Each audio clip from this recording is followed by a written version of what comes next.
Even amongst Sri Aurobindo's works, and of course all of Sri Aurobindo's works are mind-boggling in their scope, in their quantity and their quality both.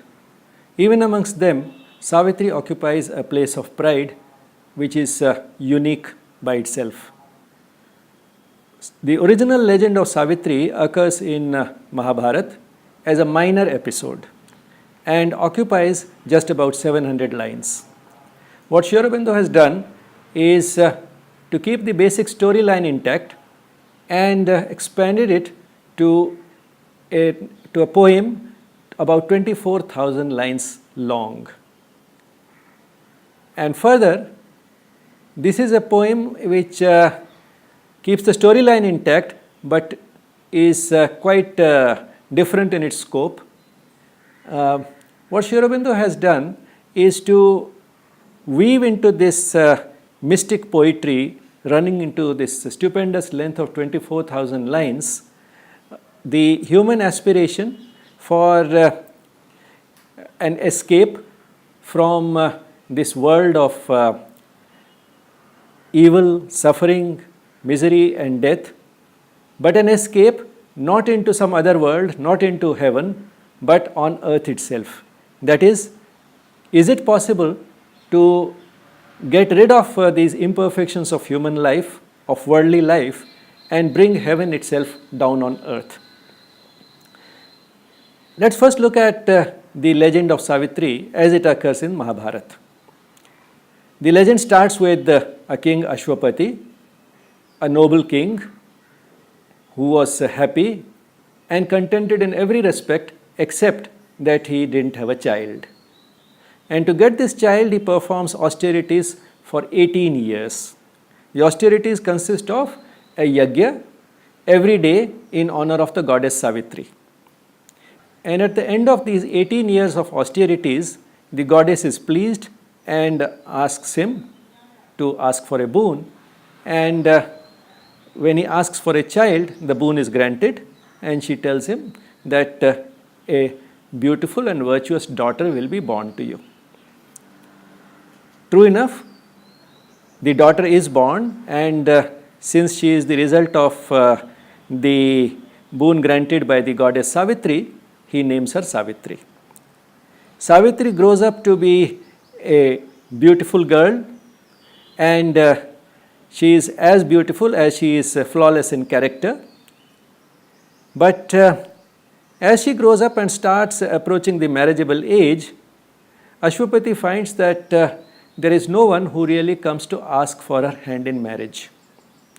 And this often happens with such people because Savitri was perfection personified, both in terms of her physical beauty and her character. And such people are very easy to admire from a distance, but very difficult to live with. And therefore, therefore an ordinary person, and most of us are ordinary, are quite intimidated by such a person. Now, in the Indian tradition, a father feels that it is his duty to give away his daughter in marriage, and therefore Ashwapati started feeling that he had failed in that duty, and therefore one day he asks Savitri to go and find a mate for herself. She sets out on this quest to find a mate for herself, goes to the forest and meets there a prince Satyavan. He is a prince, but his father, who was the king of the Shalva kingdom, Dyumatsena, his father is an exiled king and therefore lives in the forest in a hermitage, and Satyavan is there in the forest to chop some wood. That's what he does every day for a living, and Savitri meets him there, and she is captivated, and so is he, and they decide to get married. Now Savitri comes back home, and when she reaches home, she finds that in her father's court there is also the sage Narad. Now Narad is a sage who is a sort of a hotline between heaven and earth, keeps shuttling between earth and heaven, carrying the messages from God to earth and back from earth to God, and he is there. And when they ask her about the outcome of her mission, she tells them that she has found Satyavan in the forest and has decided to marry him. Narad seems to know everything, and he says that Satyavan is handsome, noble, truthful, but yet Savitri has made a mistake. So when Ashwapati presses him to come out with the truth, he says that Satyavan is destined to die exactly after a year. Then Ashwapati tries quite hard to persuade Savitri to go and find someone else, but she says these are things which are decided just once, and now that I have made up my mind, I shall not choose again.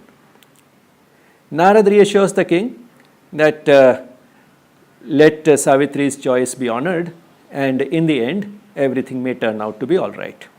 So with that assurance, the king agrees, and Savitri and Satyavan get married. Savitri turns out to be a very good wife and a devoted daughter-in-law. And since this is something which she has all the time weighing on her mind, that Satyavan is going to be around only for a year, she is not very happy, but at the same time she doesn't want to share her agony with anybody else, because she feels that if they do not know about it, let them stay happy in their ignorance. When there are just 4 days left for that fateful day to arrive, she undertakes a practice called Triratra. Now this is a practice, a traditional practice involving 3 days and nights of non-stop fasting, praying and standing.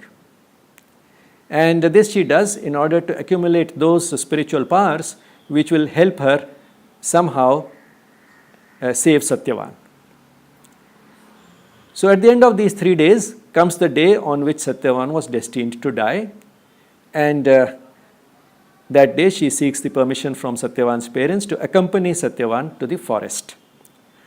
So she goes with him, and Satyavan goes to the usual routine, but while he is chopping wood, he starts feeling uneasy, then he gets a severe headache and tells Savitri about it. Savitri knew what is happening, and she tells him to lie down, puts his head in her lap, and within a few minutes Satyavan appears dead, and in front of them Savitri can see is the god of death, Yama. Now Yama starts walking away with the Satyavan's soul, and Savitri follows him. Something unprecedented, something which nobody has ever done. So Yama turns back and tells her to go back and take care of the funeral rites of Satyavan and not to follow him into forbidden territory.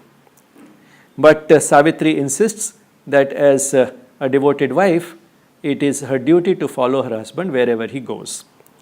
And then she tells him about the dharma of a righteous wife and many other things, and finding that it's not easy to convince Savitri to go back, and being impressed with her virtuosity, he starts granting her one boon after another to persuade her to go back. And in those boons, he grants wishes like, Satyavan's father Jamatsana getting back his eyesight, and getting back his kingdom, and Ashwapati getting 100 sons, and so on. But Savitri still continues to follow Yama, and to cut a long story short, finally the god of death, Yama, does concede defeat and returns the soul of Satyavan to Savitri. And she comes back with it. The soul re-enters the body, which is still there on earth, and although they are late in returning from the forest, Satyavan and Savitri walk back to the hermitage, and we are very pleased to see that not only now the king has his eyesight, but then soon after that his kingdom is also restored, and it ends as a happy story. And the usual interpretation of this story is that it symbolizes the great power of a dedicated and committed wife. So it's a sort of a story that glorifies womanhood and particularly the great strength that a woman can accumulate by being a loving, dedicated and fully committed wife. Now in the Mahabharat, the legend of Savitri is a minor episode occupying exactly 300 shlokas or about 700 lines. While keeping the storyline intact, Sri Aurobindo has expanded it to 24,000 lines. To understand why he needed that type of expansion and why he chose this legend as the framework for weaving a story of great cosmic significance, let's look at the characters one by one. Now, Sri Aurobindo's Ashwapati is also a king, a noble and pious king, but he is not worried about being childless. His quest is for a greater life for mankind. He is concerned why the earth has so much of evil, suffering and misery.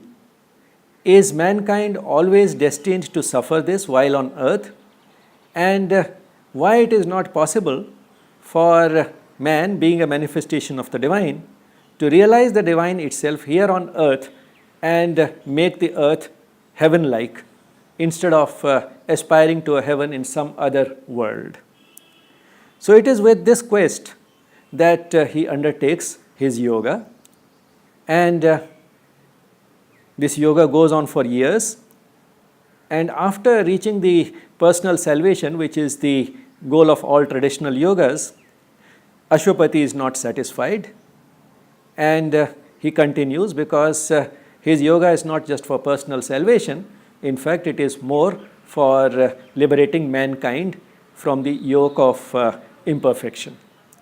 And finally, the Divine Mother appears and tries to convince him that he should be satisfied with his own spiritual accomplishment, his own realization, and should not try to change earth. Let earth be as it is destined to be, and heaven will be heaven and earth will be earth, and he need not try to bring heaven down on earth. But Ashwapati is not satisfied, and his persistence pays, and finally he is granted a boon that he shall be blessed with a daughter who will accomplish what Ashwapati wants. Then Savitri is born, and she grows up into a beautiful and virtuous girl. Nobody approaches her for marriage, as in the legend of Mahabharat, and her father sends her to look for a mate for herself, and she finds that mate in a forest in Satyavan. And the story moves on. But then when she returns home and finds Narad in the court, now here again Sri Aurobindo has used this opportunity to bring out a profound debate between the usual practical or pragmatic approach of reconciling to the imperfections on earth and a highly unrealistic looking optimism which expresses the hope and in fact a certitude that it is possible for things to change, and that the human aspiration can be a part of the divine design and heaven itself can descend on earth. And this debate takes place between Narad and Savitri's mother, because when Savitri talks about her having decided to marry Satyavan, Narad knew everything about Satyavan, and so did Ashwapati, possibly because of his great spiritual capacity. But then here Sri Aurobindo brings in Savitri's mother as the ordinary human being and a very concerned and loving mother who does not want her daughter to get married to such a person.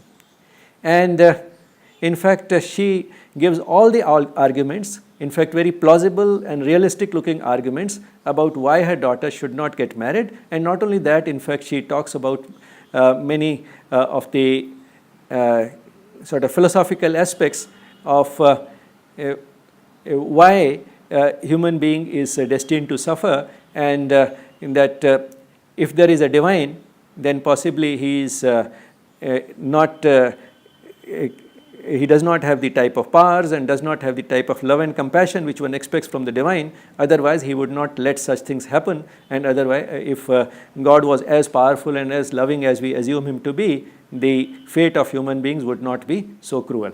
So she comes up with all those arguments. The human faith gets a little shaken when you find that you are in this miserable state, and one feels that one does not deserve it. So that's the type of attitude that Savitri's mother takes.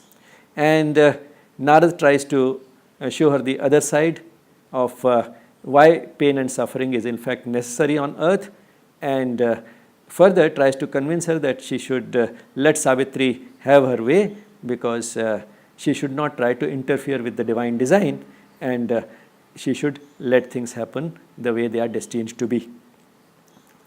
So Narad, who is a bridge between heaven and earth, in fact once again has a great symbolic role here, because that is exactly what Sri Aurobindo's aspiration or Ashwapati's aspiration is. His aspiration is to bring heaven down on earth, and there could be no other agency better than a bridge that already exists in Indian mythology in the form of the sage Narad, to bring that message to Savitri's mother, and in a way give also some profound wisdom to Savitri. Now Savitri was a divine figure. The divine itself descended on earth to accomplish a certain mission. But for the sake of outer form, even those who have not needed a guru have adopted a guru to set the right example for humanity. And in a way, Narad takes on that role of a guru to Savitri and gives her that wisdom. And since she did not need too much of it, just this brief encounter is enough, and after that Savitri can be left on her own to accomplish her mission. Something like the way Vasishtha comes in for a short period as Rama's guru. So here Narad steps in during this brief episode to play all these roles, and is just the right character to play that role, because here the mission is to transform earth into a heavenly version, and there can be no other symbol better than Narad, because he symbolizes anyway the bridge between heaven and earth. So then Savitri gets married, and here instead of waiting for just waiting when there are till just 4 days are left before Satyavan is destined to die, she starts her yoga straight away. And this yoga again is not a traditional yoga. In this yoga she goes through the overmental, that is the extremely high level of spiritual realization at which the person can see the oneness of all creation and oneness of the one that is beyond all creation, but yet the perception of division and multiplicity and plurality and differentiation does not really completely disappear. In spite of this awareness of the oneness, the division continues to persist. But from there, she goes into that zone which lies between the overmental and the supramental. That is what has been described as the golden lid in the Upanishads. That is that golden and glamorous lid. Glamorous and golden because in the overmental itself, the person is in such a state of bliss that probably he does not have much of an incentive, much of a temptation, or even he does not even entertain the possibility that any realization beyond this exists. And therefore it's a golden lid, hiranmayena patrena. So she breaks through this golden lid and reaches that zone between the overmental and the supramental, signifying that even the journey from the overmental to the supramental is itself a long journey. And that intermediate zone is the nirvana. The nirvana where she experiences an emptiness, a void, the negative absolute. And after staying there for some time, she further moves on to the next stage of realization, the supramental. And having realized that, now she is fully equipped to accomplish the mission for which she was sent to earth, that is to transform the world and worldly life into a perfect form so that it befits the divine that it manifests. So she reaches this level. By the time the day on which the Satyavan was destined to die is very near, and then on that day she once again seeks the permission from Satyavan's mother to go to the forest. She accompanies Satyavan to the forest, and Satyavan dies and Yama appears, and then Savitri follows him to heaven. Now once again there is a rather long and very educative debate between Savitri and the god of death. The god of death symbolizing the present human state and its inevitability.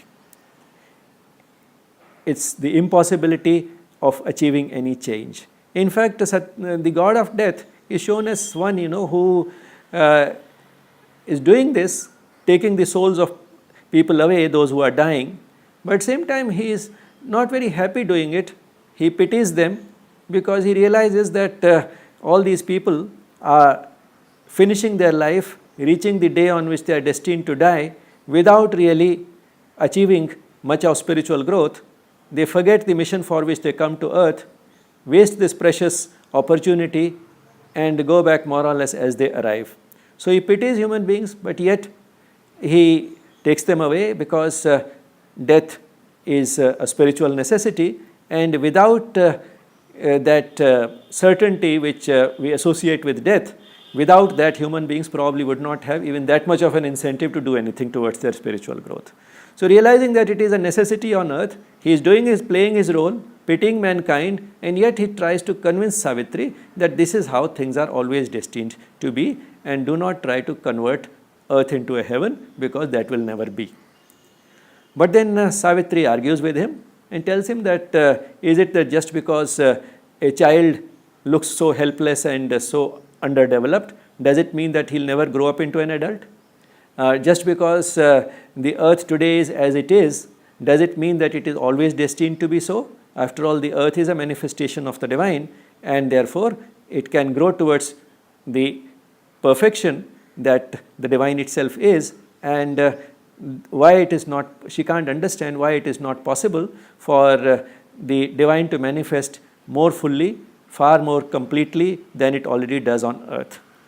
And once again, death grants Savitri several boons, but she is not satisfied, and finally the god of death concedes defeat, and Savitri returns to earth with Satyavan's soul. Now the death of the defeat of death in this legend symbolizes the defeat of the usual point of view, the usual pessimism, which we sometimes call pragmatism, that earth is always destined to be as it is. Things just cannot change.